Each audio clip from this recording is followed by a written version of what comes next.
Ils étaient 1,5 million l'an dernier, soit 80 000 de plus qu'en 2008. Et ces nouveaux pauvres qui ne peuvent plus payer leur loyer, leurs factures, leur nourriture même. Désormais, un jeune sur 5 est pauvre et n'a pas les moyens de se loger.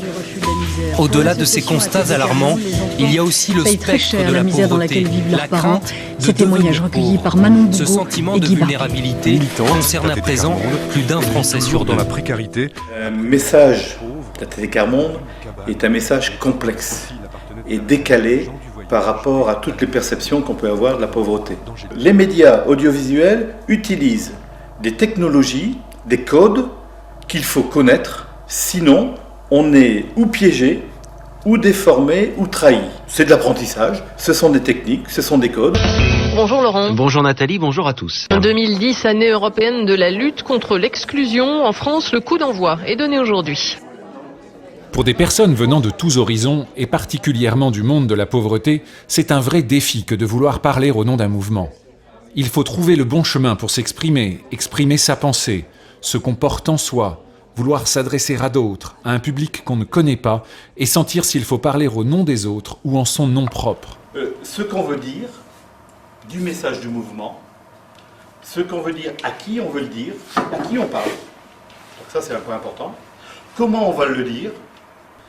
Et puis, les 3 jours sont construits d'une part pour permettre à chacun de savoir ce qu'il veut dire, c'est-à-dire de travailler sur le message. Voilà ce quoi moi je suis porteur en tant que membre du mouvement ATD Quart Monde. Je suis porteur d'un message et je veux le révéler. Et puis, une fois qu'on sait ce qu'on a à dire, après il faut apprendre à le dire. Donc c'est à la fois qu'est-ce que je vais dire et à la fois de chercher à comment je vais le dire pour qu'il soit audible et entendu des autres. Est-ce que je parle à mon nom personnel ou est-ce que je parle au nom du mouvement? J'avais un petit peu peur quand je parlais à un journaliste ou j'allais du mal m'exprimer. Donc là, bon, j'ai su qu'il fallait enlever sa peur, donc savoir pas avoir honte comme j'avais. Les formations du mouvement ATD Quart Monde se pensent toujours à partir de ces 3 grandes composantes. Les alliés, représentant cette société de citoyens qui s'engagent, les militants, qui connaissent ou ont connu la pauvreté, et enfin les volontaires permanents. La croisée de ces expériences de vie différentes crée alors une pensée plus profonde, qui s'enrichit de ce que peut apporter l'autre, qui ne vit pas forcément la même chose que moi. Il faut oser donner la possibilité aux gens de s'exprimer.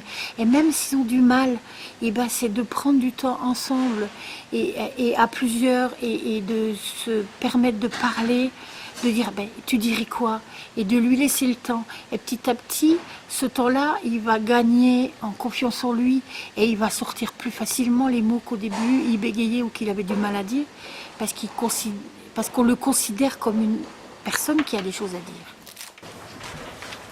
Agir ensemble pour que chacun retrouve sa dignité et de l'espoir. Et du respect des droits de l'homme, de la dignité et du partage d'expérience. Le mouvement ATD Quart Monde, c'est un mouvement où l'on ne baisse jamais les bras.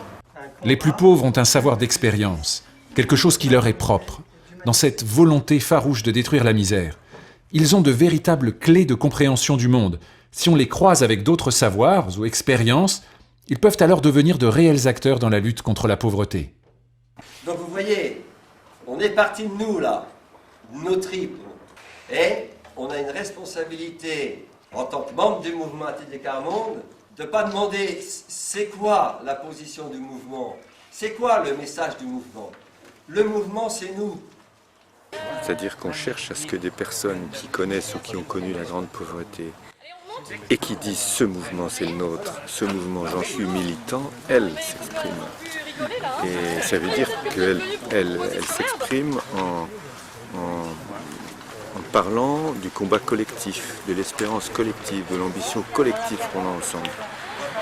Et il faut les conforter dans ce rôle-là et en même temps les protéger d'une tendance permanente des médias à les ramener à leur situation individuelle. Ils sont 6 à vivre dans ce 18 mètres carrés.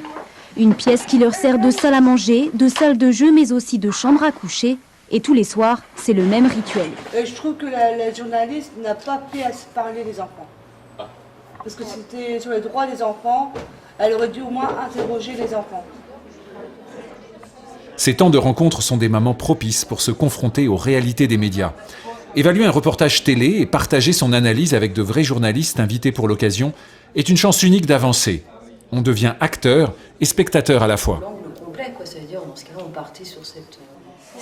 On ne peut avancer ensemble que si à un moment donné on peut provoquer un croisement des regards, différents, authentiques, forcément subjectifs. On met ça au mur, là.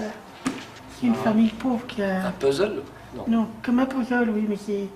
Les journalistes ne sont pas les maîtres, ils ne viennent pas dispenser un savoir, mais ils sont avec ce qu'ils sont, leur métier, leur fragilité, leur questionnement. Ils sont aussi des personnes qui viennent apprendre. Quand on est avec des personnes aussi fragiles, sur lesquelles le point de quelle image on donne, quelle estime de soi on a, quel est le regard des autres, c'est ça qui fait un peu la spécificité de ce qu'on vit là ces jours-ci, de bien prendre conscience de ça. Il faut porter le métier et les qualités professionnelles du métier à leur maximum, quoi. C'est-à-dire cette attention aux personnes, cette responsabilité qu'on a de mettre des phrases, des images, des photos, quelquefois aussi dans le champ public. Voilà, c'est vraiment une école de l'excellence pour nous et on a beaucoup à apprendre et c'est très enrichissant d'avoir tous ces témoignages sur le retour et le vécu de ce qu'on fait. Il y a le niveau personnel et puis après il y a le niveau engagement.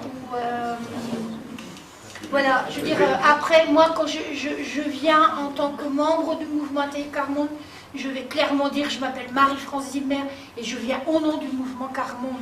Après, quand on m'interroge sur ma vie personnelle, j'ai pas forcément envie de dire mon nom de famille. Les journalistes, ils sont beaucoup plus intéressés à notre lutte qu'on a sur la misère qu'on peut le penser. Parce que moi, je croyais que les journalistes, en vérité, les interrogeaient et qu'en vérité, s'en foutaient pas mal qu'il y ait de la misère dans le monde, que là, non. Déjà, notre expérience qu'on leur a appris, et eux, leur expérience qu'ils nous ont appris. Ça, c'est au moins un truc en commun qu'on puisse avoir, quoi. Ils ont envie d'apprendre autant que nous, on a envie d'apprendre. La rencontre avec un journaliste, c'est une conversation. Le journaliste va vous dire, c'est une interview, mais c'est avant tout une conversation et vous êtes d'égal à égal. Voilà, vous êtes à deux. Et donc on peut dire qu'on est au fond sur la même longueur d'onde parce que chacun d'entre nous, on est là à essayer de transmettre et de voir comment on peut transmettre le message de la façon la plus juste. Les journalistes, ils jouent ce rôle de passerelle, donc il faut... Voilà, je pense que ça s'apprend, c'est pas quelque chose qui est inné. Alors c'est évident, ce serait très ambitieux de se dire que tous les journalistes devraient vivre des moments comme ça, mais pourquoi pas? Moi je me bats pour que quand on fait des formations, il y ait des militants qui sachent ou qui ne sachent pas, qui aient déjà été confrontés ou pas. Parce que ça c'est de la formation. Peut-être que ça ne va pas leur servir cette année, peut-être que ça ne va pas leur servir encore avant 2, 3, 4, 5 ans. Mais c'est jamais perdu. C'est jamais perdu. À un moment donné, elles vont avoir peut-être l'occasion de prendre la parole, effectivement, et elles vont se souvenir de certaines choses, peut-être pas de tout, mais de choses très importantes.